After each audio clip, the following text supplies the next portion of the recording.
Professor Keith Moore is one of the world's prominent scientists in the fields of anatomy and embryology, and is the author of the book entitled The Developing Human, which has been translated into 8 languages. The book is considered a scientific reference work and was chosen by the Special Committee in the United States as the best book authorized by one person.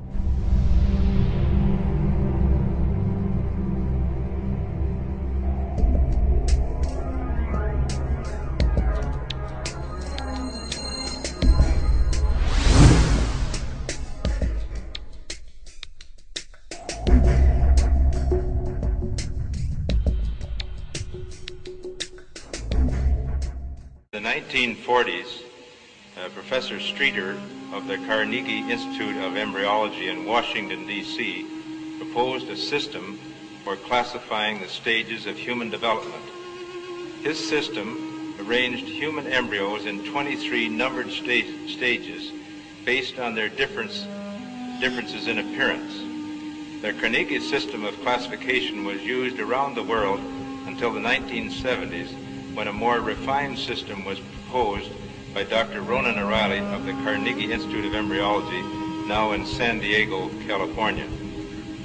Intensive studies of the Quran and Hadith in the last 4 years have revealed a system for classifying human embryos that is amazing, since it was recorded in the 7th century A.D. Although Aristotle, the founder of the science of embryology, realized that chick embryos developed in stages from his studies of hen's eggs in the 4th century B.C., he did not give any details about these stages.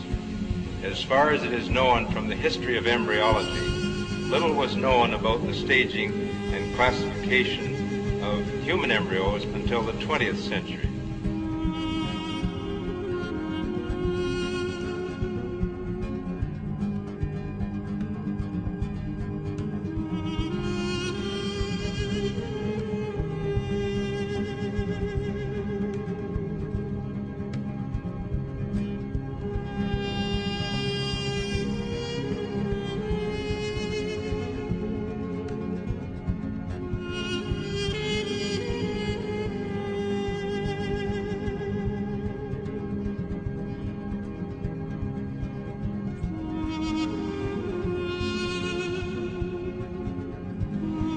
The first stage is adapk, and you'll have to apologize my pronunciation. This is from Surah Tariq 6. He is created from a drop emitted. This Arabic term refers to the forceful emission of fluids which occurs during ejaculation in the male and ovulation in the female. The male secretions, called semen, contain the spermatozoa, and the female secretions, called follicular fluid, contain the ovum. This is the stage of fertilization and the nutfa, and after this is what we call the zygote, referred to in the Quran as the nutfa, and the nutfa undergoes division, which we call cleavage, as it passes down the uterine tube. So these are the stages of the nutfa here as it undergoes cell division.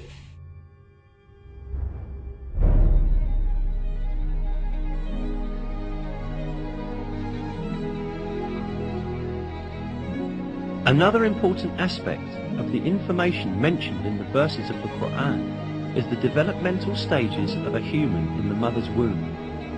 It is stated in the verses that in the mother's womb, first the bones develop, and then the muscles form which wrap around these bones. We then formed the drop into a clot, and formed the clot into a lump, and formed the lump into bones, and clothed the bones in flesh, and then brought him into being as another creature. Blessed be God, the best of creators.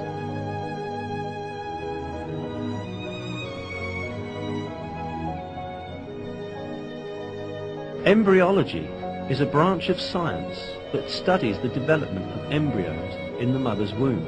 Until very recently, embryologists assumed that the bones and muscles in an embryo developed at the same time. For this reason, for a long time, some people claimed that these verses were in conflict with science. Yet, advanced microscopic research conducted by virtue of new technological developments has revealed that the revelation of the Quran is word by word correct. These examinations at the microscopic level showed that the development inside the mother's womb takes place in just the way it is described in the verses. Obviously, life begins at the moment of fertilization when a single sperm fuses with an ovum to form a one-celled embryo or zygote. At this moment, the ultimate character of that new individual is decided. The Quran recorded these facts 1400 years ago.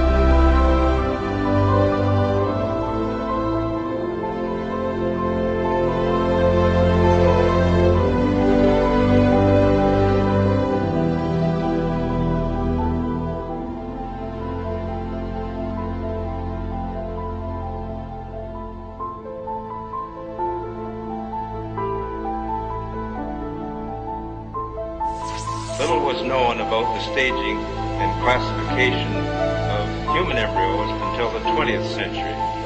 For this reason, the descriptions of the human embryo in the Quran cannot be based on scientific knowledge in the 7th century. The only reasonable conclusion is that these descriptions were revealed to Muhammad from God, from God, from God, from God.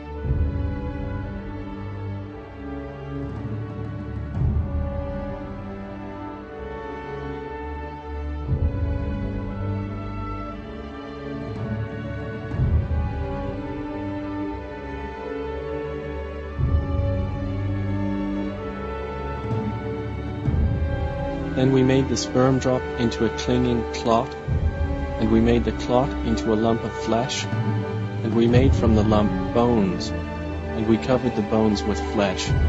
Then we developed him into another creation. So blessed is Allah, the best of creators.